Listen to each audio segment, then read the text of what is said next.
ओम नमो नारायण। तो आज हम सुनने जा रहे हैं रविवार की व्रत कथा।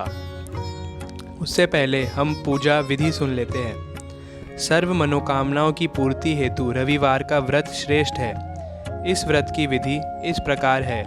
प्रातःकाल स्नान आदि से निवृत्त हो स्वच्छ वस्त्र धारण करे, शांत चित्त होकर परमात्मा का स्मरण करे, भोजन तथा फलाहार सूर्य जी को अर्पण करे।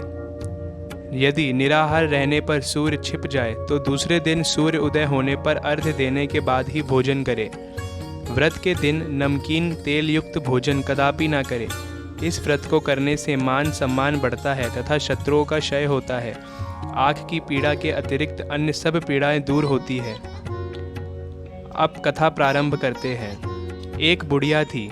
उसका नियम था प्रति रविवार को सवेरे सवेरे ही स्नान आदि कर घर को गौ के गोबर से लीपकर फिर भोजन तैयार कर भगवान को भोग लगाकर स्वयं भोजन करती थी। ऐसा व्रत करने से उसका घर अनेक प्रकार के धन्य धान्य से पूर्ण था। श्री हरि की कृपा से घर में किसी प्रकार का विघ्न या दुख नहीं था। सब प्रकार में घर में आनंद रहता था। इस तरह कुछ दिन बीत जाने पर उसकी एक पड़ोसन, जिसकी गौ का गोबर वह बुढ़िया लाया करती थी, विचार करने लगी कि यह वृद्धा सर्वदा मेरी गौ का गोबर ले जाती है, इसलिए अपनी गौ को घर के भीतर बांधने लगी। बुढ़िया को गोबर ना मिलने से रविवार के दिन अपने घर को ना लीप सकी, इसलिए उसने ना तो भोजन बनाया ना भगवान को भोग लगाया तथा स्वयं भी भोजन नहीं किया।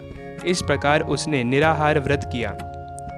रात्रि हो गई और वह भूखी सो गई। रात्रि में भगवान ने उसे स्वप्न दिया और भोजन न बनाने तथा लगाने का कारण पूछा। वृद्धा ने गोबर ना मिलने का कारण सुनाया। तब भगवान ने कहा कि माता, हम तुमको ऐसी गौ देते हैं जिससे सभी इच्छाएं पूर्ण होती हैं, क्योंकि तुम हमेशा रविवार को गौ के गोबर से घर को लीपकर भोजन बनाकर मेरा भोग लगाकर खुद भोजन करती हो।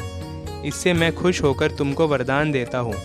निर्धन की धन और बाज स्त्रियों को पुत्र देखकर दुखों को दूर करता हूँ तथा अंत समय में मोक्ष देता हूँ। स्वप्न में ऐसा वरदान देकर भगवान तो अंतर ध्यान हो गए और वृद्धा की आँख खुले तो वह देखती है कि आंगन में एक अति सुंदर गौ और बछड़ा बंधे हुए हैं। वह गाय और बछड़े को देखकर अति प्रसन्न हुई और उसको घर के बाहर बांध दिया और वही खाने को चारा डाल दिया। जब उसकी पड़ोसन ने बुढ़िया के घर के बाहर एक अति सुंदर गौ और बछड़ा देखा तो द्वेष के कारण उसका हृदय जल उठा और उसने देखा कि गाय ने सोने का गोबर किया है, तो वह उस गाय का गोबर ले गई और अपनी गाय का गोबर उसकी जगह पर रख गई। वह नित्य प्रति ऐसा ही करती रही और सीधी साधी बुढ़िया को इसकी खबर भी नहीं होने दी। तब सर्वव्यापी ईश्वर ने सोचा कि चालाक पड़ोसन के कर्म से बुढ़िया ठगी जा रही है, तो ईश्वर ने संध्या के समय अपनी माया से बहुत जोर की आंधी चला दी। बुढ़िया ने अंधेरे के भय से अपनी गौ को सुंदर बांध लिया। प्रातःकाल जब बुढ़िया ने देखा कि गौ ने सोने का गोबर दिया है तो उसके आश्चर्य की सीमा नहीं रही और वह प्रतिदिन गौ को घर के भीतर बांधने लगी। उधर पड़ोसन ने देखा कि बुढ़िया गौ को घर के भीतर बांधने लगी है और उसका सोने का गोबर उठाने का दाव नहीं चलता, तो वह ईर्ष्या और ढा से जल उठी और कुछ उपाय न देख पड़ोसन ने उस देश के राजा की सभा में जाकर कहा, महाराज, मेरे पड़ोस में एक वृद्धा के पास ऐसी गौ है जो आप जैसे राजाओं के ही योग्य है। वह नित्य सोने का गोबर देती है। आप उस सोने से प्रजा का पालन करिए। वह वृद्धा इतने सोने का क्या करेगी? राजा ने यह बात सुन अपने दूतों को वृद्धा के घर से गौ लाने की आज्ञा दी। वृद्धा प्रातः ईश्वर का भोग लगा भोजन ग्रहण कर ही जा रही थी कि राजा के कर्मचारी गौ खोल कर ले गए। वृद्धा काफ़ी रोई, चिल्लाई, किंतु कर्मचारियों के समक्ष कोई क्या करता। उस दिन वृद्धा गौ के वियोग में भोजन ना खा सकी और रात भर रो रो ईश्वर से गौ को पुनः पाने के लिए प्रार्थना करती रही।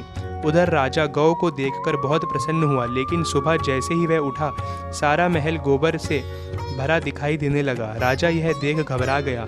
भगवान ने रात्रि में राजा को स्वप्न में कहा कि हे राजा, गाय को वृद्धा को लौटाने में ही तेरा भला है। उसके रविवार के व्रत से प्रसन्न होकर मैंने उसे गाय दी थी। प्रातः होने पर राजा ने वृद्धा को बुलाकर बहुत से धन के साथ सम्मान के सहित गौ और बछड़ा लौटा दिया। उसकी पड़ोसन को बुलाकर उचित दंड दिया। इतना करने के बाद राजा के महल से गंदगी दूर हुई। उसी दिन से राजा ने नगर वासियों को आदेश दिया कि राज्य की तथा अपनी समस्त मनोकामनाओं की पूर्ति के लिए रविवार का व्रत करो। व्रत करने से नगर के लोग सुखी जीवन व्यतीत करने लगे। कोई भी बीमारी तथा प्रकृति का प्रकोप उस नगर पर नहीं होता था। सारी प्रजा सुखी से रहने लगी। समाप्त।